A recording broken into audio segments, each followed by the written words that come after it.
मैं पहले जेन्युइनली सोचता था कि जब मैं गूगल पे से पेमेंट करता हूँ तो शायद पैसा वो गूगल के पास जाता होगा। फिर मैंने यूपीआई के एक्चुअल सिस्टम को समझना स्टार्ट किया और जो रियलिटी निकली उसने मेरा पूरा पर्सपेक्टिव ही चेंज कर दिया। एक छोटा सा एक्सपेरिमेंट मैंने खुद किया। कल सुबह जब मैं चाय पीने गया था तब मैंने एक सेकंड के लिए चाय से ज्यादा क्यूआर कोड को देखना स्टार्ट कर दिया। एक छोटा सा ब्लैक व्हाइट स्क्वायर, रोज करोड़ों लोग इसी को स्कैन करके पैसे ट्रांसफर करते हैं। मैं क्यूआर को स्कैन करता हूँ और फिर पिन डालता हूँ और स्क्रीन पर आ जाता है पेमेंट सक्सेसफुल। बस स्टोरी खत्म। मतलब कम से कम मुझे पहले यही लगता था कि यही होता है, लेकिन फिर मेरे दिमाग में एक सवाल आया, उस 2 सेकंड के अंदर एक्चुअली क्या होता है? क्या पैसे गूगल को जाते हैं, क्या पैसे फोन पे को जाते हैं, या फिर क्या क्यूआर कोड के अंदर अकाउंट नंबर छुपा होता है? और अगर समझो कल सुबह पूरा यूपीआई सिस्टम ही बंद हो गया तो इंडिया का क्या होगा? और यही क्यूरियोसिटी मुझे यूपीआई के सिस्टम के अंदर ले गई। आज मैं यूपीआई को यूजर की नजर से नहीं बल्कि सिस्टम की नजर से देखने वाला हूँ और वीडियो के एंड तक मुझे भी और तुम्हें भी क्लियर हो जाएगा कि क्यूआर स्कैन करने के बाद मेरे 20 रुपए का सफर एग्जैक्टली कैसे होता है। सबसे पहले एक मिथ तोड़ते हैं। मैं पहले सोचता था कि जब मैं गूगल पे या फिर फोन पे से पेमेंट करता हूँ तो पैसे शायद गूगल पे या फिर फोन पे के पास जाता होगा। और क्या ये रियल है? बिल्कुल नहीं। गूगल पे, फोन पे, पेटीएम,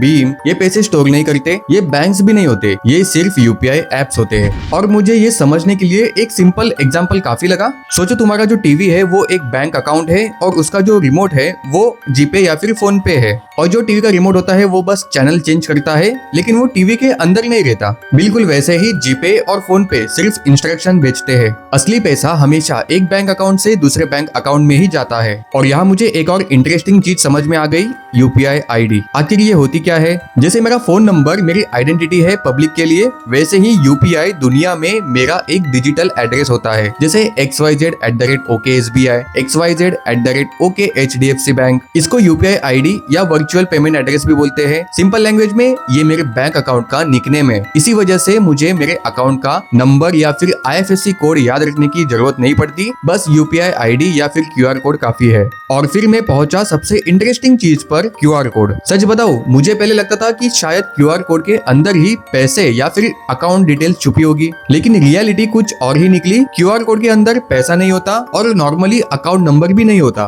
क्यूआर कोड असल में एक डिजिटल विजिटिंग कार्ड होता है। उसके अंदर मर्चेंट का नाम, यूपीआई आईडी और पेमेंट इंफॉर्मेशन होती है। जब मैं क्यूआर स्कैन करता हूँ, मेरा ऐप क्यूआर के अंदर लिखी हुई यूपीआई आईडी को पढ़ लेता है और समझ जाता है कि पैसे कहाँ भेजने हैं। पर असली मैजिक अभी स्टार्ट हुआ था। मान लो मैं चाय वाले को 20 रुपीज भेज रहा हूँ। मैंने क्यूआर को स्कैन किया, अमाउंट भी डाला और पिन भी इंटर कर दिया। यहाँ मुझे एक बहुत इंटरेस्टिंग बात पता चली, पिन डालते ही पैसा नहीं जाता। अभी तक एक भी रुपया मूव नहीं हुआ है। अब गेम में एंट्री होती है इंडिया के सबसे इंपॉर्टेंट प्लेयर की, NPCI, national payments corporation of India. Simple language में मुझे ये इंडिया का पेमेंट ट्रैफिक कंट्रोलर लगा। जैसे एयरपोर्ट में एयर ट्रैफिक कंट्रोलर डिसाइड करता है कौन सा प्लेन कहाँ जाएगा, वैसे ही सेम NPCI डिसाइड करता है कौन सा पेमेंट किस बैंक तक जाएगा। अब देखो क्या होता है, मेरा जीपे या फिर फोन पे NPCI को मैसेज भेजता है, बॉस यूजर 20 रुपया ट्रांसफर करना चाहता है। अब NPCI मेरे बैंक के पास जाता है और पूछता है बैलेंस है, पिन सही है, अकाउंट एक्टिव है। मेरा बैंक सब चेक करता है। अगर सब सही निकला तो बैंक बोलता है हाँ बॉस पैसा है, और फिर मेरे अकाउंट से 20 रुपए डेबिट हो जाते हैं। लेकिन रुक जाओ, अभी भी चाय वाले को पैसा नहीं मिला। NPCI एक और काम करता है, वो चाय वाले के बैंक को मैसेज भेजता है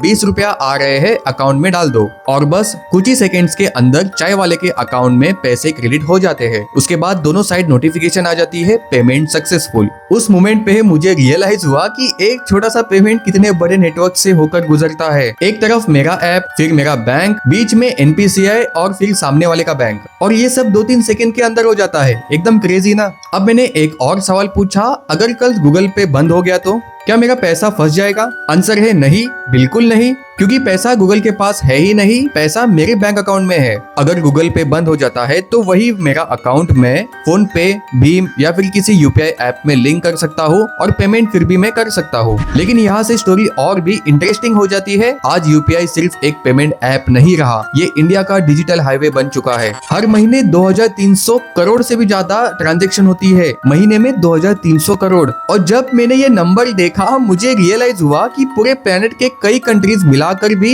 इतने रियल टाइम पेमेंट्स नहीं करते जितना इंडिया अकेला करता है। और बात सिर्फ इंडिया तक भी सीमित नहीं है। Singapore, UAE, France, Bhutan, Nepal, कतार, इन कंट्रीज में इंडियन टूरिस्ट क्यूआर स्कैन करके पेमेंट कर सकते हैं। सोचो, जो टेक्नोलॉजी चाय वाले के क्यूआर से शुरू होती है आज ग्लोबल लेवल तक पहुंच चुकी है। पर मेरे दिमाग में अब भी एक लास्ट सवाल है, और शायद सबसे बड़ा सवाल, अगर कल सुबह यूपीआई बंद हो गया तो? एक्चुअली 2025 में कुछ बार यूपीआई आउटेजेस हुए थे, कुछ टाइम के लिए पेमेंट्स फेल हो रही थी, और तब लोगों को समझ आया कि हम कितने डिपेंड हो चुके हैं। अगर पूरा यूपीआई सिस्टम बंद हो जाए तो सबसे पहले प्रॉब्लम चाय वाले, ऑटो वाले और छोटे दुकानदारों को होगी, क्योंकि उनके पास कार्ड मशीन नहीं होती। लेकिन इसका मतलब ये नहीं कि इंडिया रुक जाएगा। हमारे पास बैकअप्स है, आईएमपीएस है जो इंस्टेंट ट्रांसफर करता है, एनईएफटी और आरटीजीएस है जो ट्रेडिशनल बैंकिंग सिस्टम है, डेबिट कार्ड है, क्रेडिट कार्ड है, नेट बैंकिंग है और इमरजेंसी के लिए कैश भी है। और शायद इसी चीज ने मुझे सबसे ज्यादा इम्प्रेस किया। डिजिटल होना अच्छी बात है, लेकिन बैकअप्स होना भी उतना ही इम्पोर्टेंट है। इसी वजह से यूपीआई दुनिया के सबसे पावरफुल पेमेंट सिस्टम्स में से एक माना जाता है,